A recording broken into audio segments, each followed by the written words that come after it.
మాదొకటే demand, సూటిగా ప్రభుత్వాన్ని అడుగుతా ఉన్నాం. వెంటనే కాళేశ్వరం మోటార్లు ఆన్ చేయండి, రిజర్వాయర్లు నింపండి, రైతాంగానికి మొదటి పంటకు నీళ్లు ఇవ్వండి.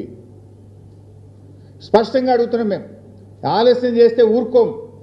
ఇవాళ నీళ్లు కళ్ళ ముందు ఉన్నాయి, మోటార్లు రెడీగా ఉన్నాయి, కరెంటు ఉన్నది, రిజర్వాయర్లు ఉన్నవి. తక్షణమే మోటార్లు ఆన్ చేయండి, రైతాంగానికి నీళ్లు ఇవ్వండి. లేదంటే మాత్రం స్వయంగా కేసీఆర్ గారి నాయకత్వంలో లక్షలాది మంది రైతులందరం కలిసి కన్నేపల్లికి కదులుతాం, మోటార్లు ఆన్ చేస్తామని చెప్పి ప్రభుత్వాన్ని హెచ్చరిస్తా ఉన్నాం. మేం మాత్రం చూస్తూ ఊరుకోం. రైతులకు నష్టం జరిగితే బీఆర్ఎస్ పార్టీ ఊరుకోదుగాక ఊరుకోదు.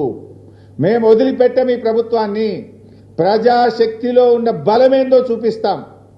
మొత్తం 20 జిల్లాల రైతాంగం లక్షలాదిగా కదులుతాం, మోటార్లు ఆన్ చేసి రైతాంగానికి నీళ్లు ఇచ్చి చూపిస్తాం.